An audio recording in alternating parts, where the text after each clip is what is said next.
இந்த யோக வாசிஷ்டம் 32,000 ஸ்லோகங்களை கொண்டது. இதுல ஆறு ஆறு பார்ட்டா பிரிச்சிருக்காங்க.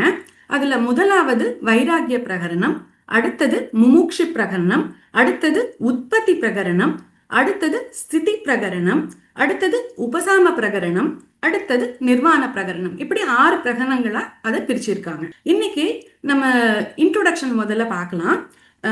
15 வயதுடைய ராமருக்கு மனதுல சோர்வும் அமைதியின்மையும் கொண்டு எதிலையும் நம்பிக்கை இல்லாம இருந்த காலத்துல வசிஷ்டரும் விஸ்வாமித்திரரும் எப்படி அவருக்கு உதவுனாங்க, என்ன உபதேசம் கொடுத்தாங்க, ராமருக்கு என்ன ஆயிடுச்சு அப்படிங்கறத நாம பார்க்கலாம். ராமருக்கு என்ன சந்தேகம் அப்படின்னா, இந்த எல்லாமே லாங் லாஸ்டிங்கா இருக்க மாட்டேங்குதே, எல்லாமே முடிச்சு போயிருதே, மனுஷன் பிறப்பதே இறப்பதற்கு தான் என்றால் அப்ப நான் இவ்வளவு கஷ்டப்பட்டு இதெல்லாம் எதுக்காக பண்ணணும், இந்த நான் கர்மங்கள் எல்லாம் எதுக்காக செய்யணும் அப்படிங்கிற மாதிரி கேட்கிறாரு. எல்லாமே இம்பர்மனண்டா இருந்தா நான் எதுக்காக செய்யணும், எனக்கு எல்லாமே சந்தேகமா இருக்கு, எனக்கு ஒரே சோர்வா இருக்கு அப்படின்னு சொல்லி ராமர் சொல்றாரு. அது எப்படி அமையுது அப்படின்னா, வைராகிய பிரகடனம், அதுக்கு முன்னாடி ஒவ்வொரு பிரகடனத்தை பற்றியும் நான் இன்ட்ரோடக்ஷன் கொடுத்துறேன், அதுல என்னென்ன சொல்ல போறேன் அப்படிங்கிறது.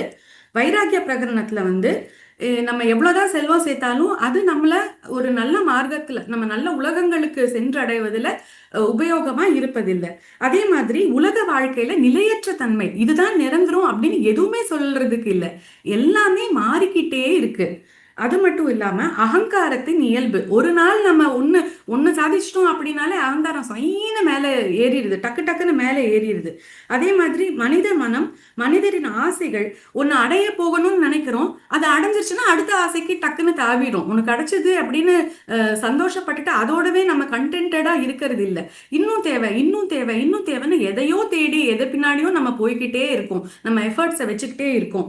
அப்ப இது எனக்கு சோர்வை தருது அப்படின்னு சொல்லி ராமர் சொல்றாரு. அப்ப எனக்கு இது பத்திலாம் நிறைய சந்தேகங்கள் இருக்கு, இதுல எது நிரந்தரமானது, எது நிரந்தர சந்தோஷத்தையும் நிரந்தர நிம்மதியையும் கொடுக்கக்கூடிய ஒரு ஸ்டேட், அதை நீங்க எனக்கு சொல்லுங்க அப்படின்னு ராமர் கேட்பதாக அமைந்திருக்கிறது வைராகிய பிரகரணம்.